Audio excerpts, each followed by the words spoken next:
Hello everyone, आप लोगों का स्वागत है हमारे YouTube channel study with DK पर। तो आज की कक्षा है हमारी टेंस पार्ट 2 की।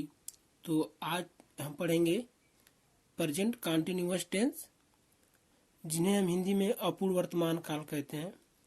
तो सबसे पहले हम जानेंगे कि इसकी पहचान क्या होती है। इसको हम पहचानेंगे कैसे। अगर कोई वाक्य दिया हो तो उसको हम पहचान कर कैसे पता करेंगे कि वो कौन सा टेंस है। तो चलिए देखेंगे। इस वाक्य की क्रियाओं के अंत में रहा है, रही है, रहे हैं, रहा हूं या हुआ है आदि शब्द जुड़े होते हैं। तो हमें पहचान पता चल गया कि किससे पहचान करेंगे। बनाने के नियम, यानी जो सेंटेंस बनाएंगे, जब वाक्य बनाएंगे तो उसे किस प्रकार से बनाएंगे उसे हम देखेंगे।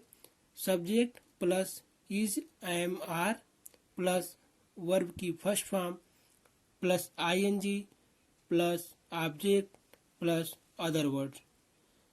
तो सबसे पहले हम नियम में क्या लिखेंगे, सब्जेक्ट यानी कि कर्ता लिखेंगे। उसके बाद सहायक क्रिया लगाएंगे इज, एम, आर। तो इज जो है ही, सी, इट और एक वचन कर्ता के साथ लगती है। एम, एम केवल आई के साथ प्रयोग होगा और दे, यू, वी एंड बहुवचन कर्ता के साथ आर का प्रयोग होगा। ठीक, उसके बाद वर्ब लिखेंगे यानी क्रिया की फर्स्ट फॉर्म लिखेंगे, उसमें आईएनजी ऐड करेंगे, उसके बाद ऑब्जेक्ट लिखेंगे, उसके बाद अदर वर्ड लिखेंगे। तो चलिए एग्जांपल देखते हैं। रोहन यहाँ नाच रहा है, यानी कि रोहन क्या कर रहा है, नाच रहा है। तो पहले सब्जेक्ट लिखेंगे हम रोहन, तो रोहन लिखेंगे। उसके बाद क्या लिखेंगे, इज, एम, आर। देखिए यहाँ पर रोहन एक वचन करता है यानी कि नाम है, तो इसके साथ इज का प्रयोग करेंगे। उसके बाद वर्ब लिखेंगे यानी क्रिया। क्रिया कौन सी है, डांस, नाचना। तो उसमें क्या करेंगे, ऐड आईएनजी। तो आईएनजी ऐड कर दिए गए। उसके बाद क्या लिखेंगे, ऑब्जेक्ट लिखेंगे, अदर वर्ड लिखेंगे। तो यहाँ पे क्या लिखा है, यहाँ तो हेयर। ठीक है, तो रोहन इज डांसिंग हेयर। दूसरा दिया गया है हम अंग्रेजी पढ़ रहे हैं, तो क्या हो जाएगा, वी आर स्टडिंग ज्योग्राफी। ठीक है, तो चलिए आगे देखते हैं। निगेटिव सेंटेंस यानी कि नकारात्मक वाक्य बनाने के नियम। ये जो नकारात्मक वाक्य होते हैं उनको कैसे बनाएंगे, किस प्रकार से बनाएंगे, चलिए रूल देखते हैं। Subject plus is, am, are plus not plus verb की फर्स्ट फॉर्म प्लस आईएनजी, उसके बाद ऑब्जेक्ट लिखेंगे, फिर उसके बाद अदर वर्ड लिखेंगे। तो इसको एग्जांपल में देखेंगे हम। मैं पुस्तक, देखिए यहाँ पर गलती हो गई थी तो हमने नीचे लिख दिया है नहीं लिख रहा हूँ। मैं पुस्तक नहीं लिख रहा हूँ। तो इसे कैसे बनाएंगे, पहले लिखेंगे क्या, पहले लिखेंगे, देखिए नियम है सब्जेक्ट। तो सब्जेक्ट है क्या, मैं की इंग्लिश आई होती है। उसके बाद इज, एम, आर कर्ता के अनुसार लगाते हैं। तो आई के साथ हमने बताया था कि एम लगता है, तो एम लिखा हमने। उसके बाद नॉट, देखिए हमने नॉट लिखा है। उसके बाद वर्ब कौन सी है, लिखने की, यानी क्रिया कौन सी हो रही है, लिखने की क्रिया हो रही है। तो राइट, फिर उसके बाद आईएनजी जोड़ेंगे तो राइटिंग हो जाएगा, ए बुक। ठीक है, दूसरा देखेंगे एग्जाम्पल। मैं उसकी मदद नहीं कर रहा हूं, तो I am not helping him. ठीक, फिर आगे देखेंगे वह पढ़ने नहीं जा रहा है, तो क्या हो जाएगा, he is not going to read. चलिए आगे देखते हैं इंट्रोगेटिव सेंटेंस, प्रश्नवाचक वाक्य। देखिए हमने इसके पहले वाली जो पार्ट 1 में बताया था कि प्रश्नवाचक वाक्य दो प्रकार के होते हैं। एक सिंपल इंट्रोगेटिव सेंटेंस, जिन्हें हम हिंदी में साधारण प्रश्नवाचक वाक्य बोलते हैं। दूसरा होता है मेन इंट्रोगेटिव सेंटेंस, यानी कि मुख्य प्रश्नवाचक वाक्य। तो चलिए देखते हैं पहले सिंपल इंट्रोगेटिव सेंटेंस, जिन्हें हम हिंदी में क्या कहते हैं, साधारण प्रश्नवाचक वाक्य। तो इनको हम किस प्रकार से बनाएंगे, चलिए उसको नियम देखते हैं। तो पहले क्या लिखेंगे, इज, एम, आर, यानी कि पहले हम लोग सहायक क्रिया यानी कि हेल्पिंग वर्ब लिखेंगे। उसके बाद सब्जेक्ट लिखेंगे, फिर उसके बाद वर्ब लिखेंगे, वर्ब में फर्स्ट फॉर्म रहेगी। उसके बाद वर्ब में क्या ऐड करेंगे, आईएनजी, फिर ऑब्जेक्ट लिखेंगे, फिर अदर वर्ड्स। फिर यहाँ पे देखिए क्वेश्चन मार्क होना बहुत जरूरी है, तो लास्ट में क्वेश्चन मार्क लिखना जरूरी है। देखते हैं एग्जाम्पल, क्या रामा आगरा जा रही है। देखिए यहाँ पर रामा, रामा क्या है, एक वचन करता है यानी कि नाम है, तो नाम के साथ हम क्या यूज करेंगे, इज यूज करेंगे। तो इज लिख दिया हमने। उसके बाद सब्जेक्ट लिखा हमने रामा। उसके बाद क्रिया लिखेंगे वर्ब यानी कि गो। गो में क्या ऐड करेंगे, आईएनजी, गोइंग। उसके बाद टू आगरा, यानी कि आगरा क्या स्थान है, तो अदर वर्ड्स में आ जाएगा। फिर उसके बाद लास्ट में देखिए क्वेश्चन मार्क। अगला देखते हैं, क्या आज बरसात हो रही है, तो इसको हम बनाएंगे इज इट रेनिंग टूडे। ठीक है, तो देखिए यहाँ पर आज बरसात हो रही है, तो इसके साथ हम क्या प्रयोग करेंगे, इट। ठीक है, आगे देखेंगे, क्या मैं पुस्तक पढ़ रहा हूं, तो क्या हो जाएगा, मैं करता है मैं, तो मैं की इंग्लिश आई के साथ हमेशा एम प्रयोग होगा, इसलिए हमने एम लिखा है। तो क्या हो जाएगा, am I reading a book. तो चलिए देखते हैं आगे। मेन इंट्रोगेटिव यानी कि मुख्य प्रश्नवाचक वाक्य, तो इसको हम किस प्रकार से बनाएंगे, इनका नियम देखेंगे। क्वेश्चन वर्ड यानी पहले हम लोग क्या लिखेंगे, क्वेश्चन वर्ड जो वाक्य में दिया रहेगा यानी कि प्रश्नवाचक शब्द। फिर उसके बाद लिखेंगे इज, एम, आर, कर्ता के अनुसार लिखेंगे। उसके बाद सब्जेक्ट लिखेंगे, फिर वर्ब लिखेंगे, वर्ब में आईएनजी ऐड करेंगे। उसके बाद ऑब्जेक्ट, फिर उसके बाद अदर वर्ड, फिर लास्ट में लिखेंगे क्वेश्चन मार्क। एग्जाम्पल देखते हैं, वह खाना क्यों पका रही है। ठीक है, तो सबसे पहले हम क्या लिखेंगे, क्वेश्चन वर्ड। क्वेश्चन वर्ड है क्या इसमें, क्यों। ठीक है, तो क्यों की इंग्लिश क्या होती है, वाई। ठीक है, उसके बाद लिखेंगे इज, एम, आर, किसके अनुसार, कर्ता के अनुसार। ठीक है, तो देखते हैं कर्ता क्या है, यहाँ पे कर्ता है वह, तो वह क्या है, स्त्रीलिंग है। ठीक है, यानी फीमेल है, क्योंकि वह खाना क्यों पका रही है। ठीक है, तो रही है तो स्त्रीलिंग है, तो स्त्रीलिंग के लिए हम क्या यूज करते हैं, शी।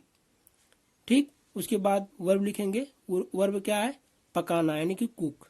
कुक में आईएनजी जोड़ दिया हमने, कुकिंग हो गया द फूड। ठीक है, फिर लास्ट में क्वेश्चन मार्क। आगे देखेंगे दूसरा, तुम हिंदी क्यों नहीं बोल रहे हो, तो क्या हो जाएगा, वाई यानी कि क्वेश्चन वर्ड पहले लिखेंगे, यानी कि क्वेश्चन वर्ड है क्या, क्यों। Why are you not speaking Hindi. ठीक है, अगला है पार्टी में कौन आ रहा है, तो कौन पहले लिखेंगे, हु, फिर उसके बाद is coming to the party. ठीक है, तो who is coming to the party, फिर लास्ट में क्वेश्चन मार्क। चलिए अगला टेंस देखते हैं। अब अगला टेंस है प्रेजेंट परफेक्ट टेंस, पूर्ण वर्तमान काल, यानी कि इसे हिंदी में हम क्या कहेंगे, पूर्ण वर्तमान काल। तो इसकी पहचान पहले देखेंगे। पहचान क्या दिया है, इस वाक्य की क्रियाओं के अंत में चुका है, चुकी है, चुके हैं, चुका हूँ, लिया है, दिया है, या है, ए है, ई है आदि शब्दों का प्रयोग होता है। ठीक है, तो मुझे उम्मीद है कि आप लोगों को जो है पहचान समझ में आ गई होगी। तो चलिए हम अब इनके वाक्यों को किस प्रकार से बनाते हैं, चलिए देखेंगे आगे। तो पहले हम वाक्य देखेंगे सिंपल सेंटेंस यानी साधारण वाक्य। साधारण वाक्य भी दो प्रकार के होते हैं, हमने इसके पहले भी वीडियो में बता चुके हैं। पहला है अफर्मेटिव सेंटेंस, जिन्हें हम हिंदी में सकारात्मक वाक्य कहते हैं। तो चलिए ये वाक्य किस प्रकार से बनेंगे, उनके नियम जानेंगे। तो चलिए देखते हैं। सब्जेक्ट, उसके बाद लिखेंगे हैज या हैव, प्लस वर्ब की थर्ड फॉर्म। इसमें देखिए वर्ब की थर्ड फॉर्म यूज होगी। फिर लिखते हैं ऑब्जेक्ट, उसके बाद अदर वर्ड्स। तो चलिए एग्जाम्पल से समझ जाएंगे हम लोग। तो लिखा यहाँ पर, वह पत्र लिख चुका है। तो ही यानी कि ही क्या है, सब्जेक्ट है। उसके बाद सहायक क्रिया लगाएंगे। तो देखिए यहाँ पर हैज या हैव का प्रयोग किस प्रकार से करेंगे। हैज जो है एक वचन कर्ता और ही, सी, इट के साथ प्रयोग करेंगे। ठीक है, उसके बाद हैव देखिए हैव, यू, दे, वी और जो है आई के साथ और बहुवचनकर्ता के साथ हैव का प्रयोग करेंगे। तो चलिए देखते हैं इसको। तो सबसे पहले हमने लिखा ही यानी सब्जेक्ट लिखा, तो ही के साथ क्या प्रयोग होगा, हैज प्रयोग होगा, तो हमने यहाँ पर हैज लिखा। उसके बाद राइट यानी कि क्या है, वर्ब है, उसमें उसकी थर्ड फॉर्म राइटन होती है, तो राइटन लिखा, फिर ए लेटर। ठीक है, तो हमें विश्वास है कि आप लोगों को अच्छी तरह समझ में आ रहा है। तो देखिए लिखा he has written a letter. दूसरा देखेंगे, हम अपना कार्य कर चुके हैं, तो वी के साथ हैव प्रयोग होगा, हमने अभी बताया है। तो वी हैव डन, करना का क्या हो जाएगा, यानी कार्य समाप्त हो चुका है ना, तो करना का क्या हो जाएगा, डन। डू का third form done, our work. तीसरा देखेंगे, रोहन ने मेरी मदद की है, तो वाक्य बनेगा रोहन है, क्योंकि देखिए रोहन यहाँ पर नाम है, एक वचन करता है, तो एक वचन कर्ता के साथ हैज का प्रयोग होगा। तो रोहन हैज हेल्प्ड मी, देखिए यहाँ पर थर्ड फॉर्म ने यहाँ पर गलती की है, तो चलिए हम इसको बना देते हैं हेल्प्ड मी। तो चलिए आगे देखेंगे। दूसरा दिया गया है निगेटिव सेंटेंस, नकारात्मक वाक्य। तो इसको बनाने के हम नियम देखेंगे। सब्जेक्ट प्लस हैज या have plus not plus verb की third form plus object plus other words. तो इसे हम किस प्रकार से बनाएंगे, चलिए एग्जाम्पल से समझेंगे। तो दिया गया नंबर 1, वे लोग विद्यालय नहीं गए हैं। तो सबसे पहले क्या लिखेंगे, सब्जेक्ट। नियम के अनुसार सबसे पहले हम लोग क्या लिखेंगे, सब्जेक्ट लिखेंगे। तो सब्जेक्ट है क्या, वे लोग। वे लोग की इंग्लिश क्या होती है, दे। उसके बाद लगाएंगे हैज या हैव कर्ता के अनुसार, तो कर्ता यहाँ पर क्या है, बहुवचन करता है, तो उसके साथ हम लोग क्या प्रयोग करेंगे, हैव का प्रयोग करेंगे। तो they have not gone to school. दूसरा दिया गया है, वह पत्र नहीं लिख चुका है, तो क्या हो जाएगा, he has not written a letter. तीसरा दिया गया है, हम खाना नहीं खा चुके हैं, तो देखिए we have not eaten the food. तो चलिए देखते हैं हम लोग आगे इंट्रोगेटिव सेंटेंस। तो दूसरा दिया गया है इंट्रोगेटिव सेंटेंस, प्रश्नवाचक वाक्य। प्रश्नवाचक वाक्य भी दो प्रकार के होते हैं। नंबर 1 सिंपल इंट्रोगेटिव सेंटेंस और दूसरा होता है मेन इंट्रोगेटिव सेंटेंस। तो सबसे पहले हम लोग सिंपल इंट्रोगेटिव सेंटेंस के बारे में जानेंगे। तो इसकी हिंदी होती है साधारण प्रश्नवाचक वाक्य। तो इसके बनाने के नियम, हैज या have plus subject plus verb की थर्ड फॉर्म प्लस ऑब्जेक्ट, फिर उसके बाद लिखेंगे अदर वर्ड्स, फिर लास्ट में क्वेश्चन मार्क लिखेंगे, क्योंकि क्वेश्चन मार्क से हमें पता चलता है कि वह वाक्य क्या है, प्रश्नवाचक वाक्य है। तो चलिए देखते हैं एग्जाम्पल। क्या रमन कार खरीद चुका है, तो देखिए यहाँ पर रमन नाम लिखा गया यानी कि एक वचन करता है, तो इसके साथ हम क्या प्रयोग करेंगे, हैज प्रयोग करेंगे पहले। उसके बाद रमन लिखेंगे, तो has Raman bot A car, फिर लास्ट में क्वेश्चन मार्क लगाएंगे। दूसरा दिया गया है, क्या तुम विज्ञान पढ़ चुके हो, तो यहाँ पर तो करता क्या है, तुम, यानी कि इसकी इंग्लिश क्या हो जाएगी, यू। तो यू के साथ क्या प्रयोग होगा, हैव प्रयोग होगा। तो have you studied science, question mark last में लिखेंगे। तीसरा दिया गया है, क्या मैं बाजार गया हूँ, तो क्या हो जाएगा, आई के साथ, यानी कि मैं की इंग्लिश आई के साथ क्या प्रयोग होगा, हैव। तो have I gone to market. चलिए दूसरा देखते हैं मेन इंट्रोगेटिव सेंटेंस, जिन्हें हम मुख्य प्रश्नवाचक वाक्य कहते हैं। तो इसके बनाने के नियम, क्वेश्चन वर्ड प्लस हैज या हैव प्लस सब्जेक्ट, उसके बाद लिखेंगे वर्ब की थर्ड फॉर्म, उसके बाद ऑब्जेक्ट, फिर उसके बाद अदर वर्ड्स, लास्ट में क्वेश्चन मार्क। तो देखिए पहले हम क्या लिखेंगे, नियम के अनुसार क्वेश्चन वर्ड लिखेंगे, ठीक है, यानी कि प्रश्नवाचक शब्द। तो चलिए देखते हैं एग्जाम्पल। उसने क्या किया है, तो यहाँ पर क्वेश्चन वर्ड क्या है, क्या। तो क्या की इंग्लिश क्या होती है, व्हाट। तो पहले हम व्हाट लिखेंगे, क्योंकि पहले लिखा गया नियम में कि क्वेश्चन वर्ड लिखिए, तो क्वेश्चन वर्ड यहाँ पे व्हाट लिखा हमने। उसके बाद हैज ही डन, ठीक है। दूसरा देखते हैं, तुम अपने कपड़े कब धो चुके हो। कब क्या दिया, कब क्वेश्चन वर्ड है, तो कब की जो इंग्लिश होती है व्हेन, तो लिखेंगे when have you washed your clothes, question mark. उसके बाद तीसरा दिया गया यहाँ कौन नहीं आ चुका है, तो इसमें क्वेश्चन वर्ड है कौन, तो कौन की इंग्लिश क्या होती है हु, तो पहले हु लिखेंगे। उसके बाद सहायक क्रिया हैज या हैव, तो कर्ता के अनुसार हम लिखेंगे यहाँ पे, तो who has not come here. तो चलिए आगे देखते हैं अगला टेंस।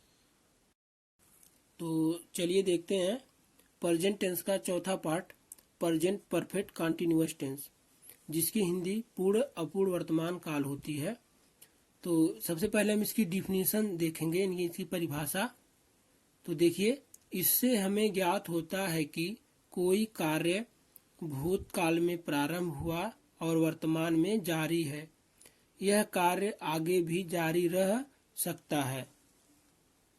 यानी कि हम कह सकते हैं कि जो कोई कार्य है वह पूर्ण भी हो चुका है और अभी भी अपूर्ण है, यानी कि कई दिनों से या कई महीनों से या कई वर्षों से या कई घंटों से वह कार्य हो रहा है, लेकिन अभी भी क्या है, जारी है और आगे भी जारी रह सकता है। तो चलिए देखते हैं इसके एग्जाम्पल एक, तुम 2 घंटे से संस्कृत पढ़ रहे हो। यानी देखिए लिखा 2 घंटे से, यानी कि आपको 2 घंटे बीत गए लेकिन आप अभी भी पढ़ रहे हो और आगे भी पढ़ सकते हो। तो चलिए इसकी पहचान देख लेते हैं, प्रेजेंट परफेक्ट कंटिन्यूअस टेंस की पहचान क्या होती है, कि किस प्रकार से हम उसकी पहचान करेंगे वाक्यों की। तो वाक्य की क्रियाओं के अंत में रहा है, रही है, रहे हैं, रहा हूँ, हुआ है आदि शब्द जुड़े होते हैं तथा समय का बोध होता है। इसमें क्या दिया रहता है, समय दिया रहता है। चलिए सबसे पहले हम लोग देखते हैं सिंपल सेंटेंस, जिन्हें हम हिंदी में साधारण वाक्य कहते हैं। तो देखिए सिंपल सेंटेंस 2 प्रकार के होते हैं। नंबर 1 अफर्मेटिव सेंटेंस, जिन्हें हम हिंदी में सकारात्मक वाक्य बोलते हैं। तो इसको पहले देखेंगे कि इस प्रकार के वाक्य कैसे बनेंगे। तो चलिए इसके बनाने के नियम जानेंगे। दिया गया है सब्जेक्ट प्लस हैज बीन या हैव बीन प्लस वर्ब की first form plus ING plus object plus other words plus since या फॉर प्लस टाइम। तो देखिए यहाँ पर नियम में सिंस या फॉर लिखा गया है, ठीक है। तो सिंस जो है निश्चित समय के लिए, यानी कि डेफिनिट टाइम के लिए प्रयोग करेंगे, और फॉर जो है अनिश्चित समय के लिए, यानी कि इनडेफिनिट टाइम के लिए, ठीक है। तो चलिए देखते हैं इसकी एग्जांपल। मैं 2015 से काम कर रहा हूँ, यानी कि ये जो 2015 लिखा है ये निश्चित समय है। निश्चित समय के लिए हम लोग क्या प्रयोग करेंगे, सिंस प्रयोग करेंगे। तो चलिए देख इसे बनाएंगे हम लोग। सब्जेक्ट लिखा है क्या, मैं की इंग्लिश क्या होती है, आई हैव बीन, तो आई के साथ क्या प्रयोग करेंगे, हैव बीन। वर्किंग सिंस, देखिए यहाँ पर निश्चित समय है तो क्या लिखेंगे, सिंस 2015। चलिए दूसरा देखते हैं, तुम 2 वर्षों से अंग्रेजी सीख रहे हो। देखिए यहाँ पर 2 वर्ष दिया है, तो 2 वर्ष क्या है, अनिश्चित है, ठीक है। तो इसके साथ क्या प्रयोग होगा, फॉर का प्रयोग होगा। चलिए देखेंगे इसको। You have been learning English for 2 years. तो मुझे उम्मीद है कि आप लोग समझ गए हैं। तो चलिए देखेंगे इसके निगेटिव सेंटेंस। तो चलिए देखते हैं नकारात्मक वाक्य, इसके बनाने के नियम। एक इसके वाक्य जो है किस प्रकार से बनेंगे उसके नियम देखेंगे। लिखा subject plus has not been, यानी देखिए हैज के बाद नॉट और बीन के पहले नॉट लगाएंगे, ठीक है। दूसरा है हैव नॉट बीन, फिर उसके बाद लिखेंगे वर्ब की first form plus ING plus object plus other words plus since या फॉर प्लस टाइम। तो चलिए देखते हैं इसके एग्जाम्पल्स। वह 2004 से यहाँ नहीं रह रहा है। तो इसकी इंग्लिश क्या हो जाएगी? He has not been living here since 2004। तो देखते हैं इसके दूसरा जो एग्जाम्पल दिया गया है। तुम 2 वर्षों से आगरा नहीं जा रहे हो। तो इसकी इंग्लिश क्या बनेगी? You have not been going to Agra for 2 years। देखिए यहाँ पर जो लिखा गया है 2 वर्ष, ये क्या है? अनिश्चित समय है, इसलिए इसके पहले हम क्या प्रयोग किए हैं? फॉर का प्रयोग किए हैं। तो चलिए आगे देखते हैं हम लोग दूसरा इंट्रोगेटिव सेंटेंस, प्रश्नवाचक वाक्य। तो इसका पहला पार्ट देखेंगे, सिंपल इंट्रोगेटिव सेंटेंस, जिन्हें हम हिंदी में साधारण प्रश्नवाचक वाक्य कहते हैं। इसके जो बनाने के नियम है उसको देखेंगे। हैज या have plus subject plus been plus verb की first form plus ING plus object plus other word plus since या for plus time plus question mark. देखिए लास्ट में क्वेश्चन मार्क लगाएंगे। इसका एग्जाम्पल देखेंगे। क्या तुम 2 घंटे से मेरा इंतजार कर रहे हो? तो देखिए यहाँ पर हम क्या की जगह क्या यूज करेंगे? हैव। किसके अनुसार? सब्जेक्ट के अनुसार। सब्जेक्ट है क्या? तुम, यानी कि यू। तो यू के साथ क्या प्रयोग होगा? हैव प्रयोग होगा। तो क्या हो जाएगा? Have you been waiting for me for 2 hours। ठीक है। तो देखिए यहाँ पर 2 घंटे लिखा गया है। 2 घंटे क्या है? अनिश्चित समय है, इसलिए इसके पहले क्या प्रयोग किए गए हैं? फॉर का। ठीक है। तो चलिए आगे देखते हैं दूसरा उदाहरण। क्या वह 3 बजे से नहा रहा है? तो इसकी इंग्लिश क्या हो जाएगी? Has he been bathing since 3 o'clock। फिर उसके लास्ट में लिखा गया क्वेश्चन मार्क। देखिए यहाँ पर 3 बजे क्या है? निश्चित समय है। ठीक है।